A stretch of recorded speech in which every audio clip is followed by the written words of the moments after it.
తేజస్వి సూర్య నిన్న delimitation women reservation bill మీద మాట్లాడుతూ సంబంధం లేకుండా తెలంగాణ బైఫర్కేషన్లో పాకిస్తాన్ ఇండియాను పాకిస్తాన్ డివైడ్ చేసిన బ్రిటిషర్లు చేసినటువంటి డివైడ్ చేసిన దానికంటే కూడా దారుణంగా చేసింది యూపీఏ ప్రభుత్వం అని చెప్పడం జరిగింది.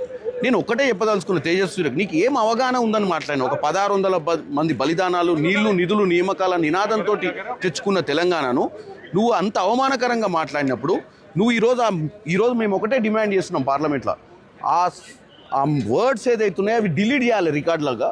రెండోది తేజస్వి సూర్య తెలంగాణ ప్రజలకు క్షమాపణ చెప్పాలి. మూడోది ఆయనను ఎన్కేస్కి వచ్చినటువంటి కిషన్ రెడ్డి గారు తెలంగాణ ప్రజల పుణ్యాన గెలిచి ఆయనను ఎన్కేస్కి రావడం ఏందని అడుగుతున్నాను నేను. ఎందుకంటే ఈరోజు క్యాబినెట్ మినిస్టర్గా ఉన్నావు అంటే తెలంగాణ ప్రజలు నిన్ను గెలిపిస్తేనే ఉన్నావు. మరి ఆయన మాట్లాడిన దానికి ఆయనను మందలిస్తావా? వచ్చి ఫ్లోర్ మీద మా సభ్యురాలు అడిగినటువంటి ప్రశ్నకు ఆయన మాట్లాడిన దాంట్లో తప్పే లేదు, మీరు వక్రీకరిస్తున్నారని చెప్పి ఆయన నేను కోసకోసా కిషన్ రెడ్డి గారు చెప్పండి. ఈరోజు తెలంగాణ సమాజం చూడాలి. బీఆర్ఎస్ పార్టీ వాళ్ళు ఈరోజు అంటారు మేము లేం కాబట్టి అక్కడ మేము ఆబ్జెక్ట్ చేయలేం. మీరు ఎవరు రావద్దన్నాడు? అవయదానం చేసి మీరు బీజేపీ వాళ్ళని 8 మందిని గెలిపించి పార్లమెంటుకు పంపించారు.